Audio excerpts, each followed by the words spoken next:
Guys, going back to the old camera with the clicking noises because my phone can't seem to record audio and video at the same speed. I will get a better camera someday, but right now I am a poor old college student, ex-college student, poor librarian, poor. Anyway, I promised you this video last week and I didn't get to it because my car broke, and yeah, there's more money, just anyway, so here is a video on translation where I talk about things you should keep in mind when you're reviewing translation. The first thing I'm going to say is always mention the translator, because they might spend as much, if not more, time working on the book that you are reading than the author did.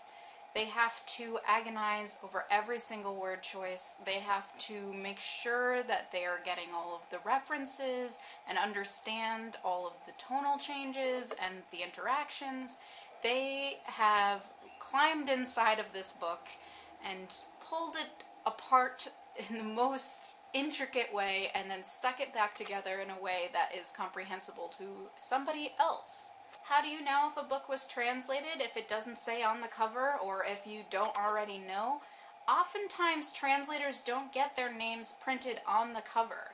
I'm not sure if you knew this, but a lot of times if you open up the book to the title page on the inside, it will have blah blah blah by blah blah blah, translated from the original whatever to whatever by, and then a name. Goodreads has been doing a really good job of tagging the translator, so if you can go to the Goodreads page, they usually have it for you, but without a doubt it will be somewhere on that title page, because they need to get credit for the work they did. Second thing I've already mentioned, if you read the translator's note, it will definitely give you some things to talk about. It's going to give you a perspective on what the translator was focusing on when they were trying to translate this text, which might help you talk about the certain things within the text itself that you have issues with or that you like. For instance, if there's a type of translator who prefers to add in footnotes about the cultural stuff, you will have more of an understanding of what certain interactions might mean or what certain references are, but not every translator is going to do that because it doesn't feel like a novel when there's a bunch of footnotes down the bottom. So if you don't get all of those cultural notes, you might be a little bit confused about some of the things that are going on.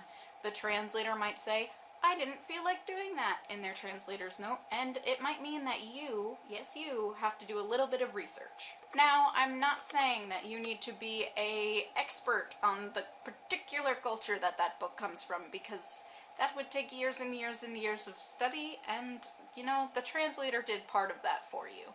I'm not saying that translated texts shouldn't be comprehensible on their own. They definitely should be.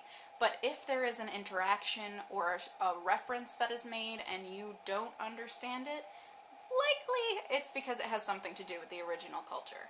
Please don't talk about word choice and relate it to the author's word choice. I really loved the way they used this one specific metaphor throughout the text. It's possible that the translator picked that metaphor because the metaphor that the original author picked would make zero sense to the new audience.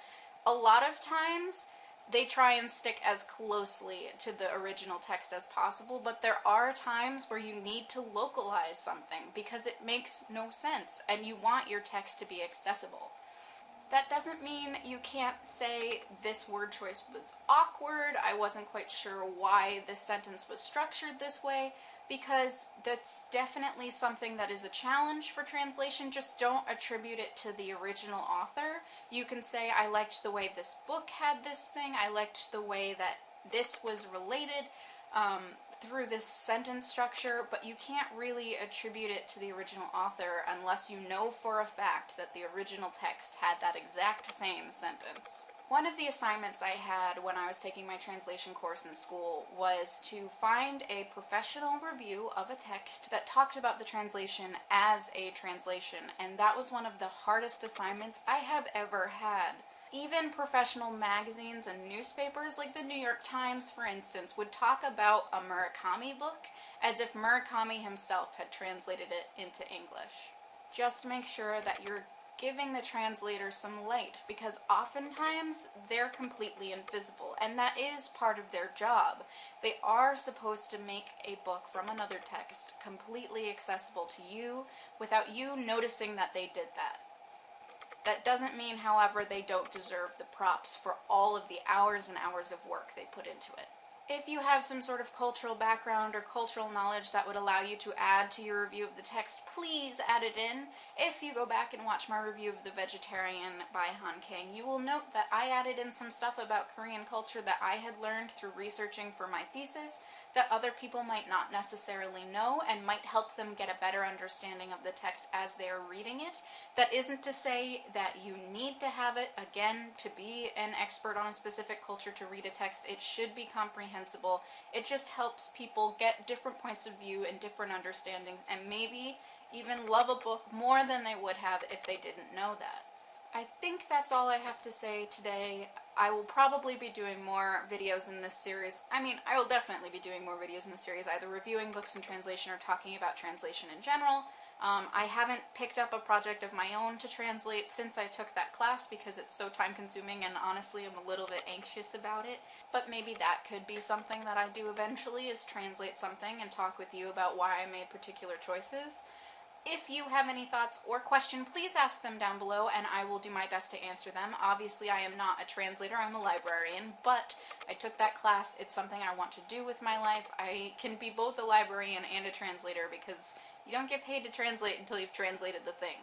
So, there you go. That's all I have for you guys today. I'll talk to you soon. Bye!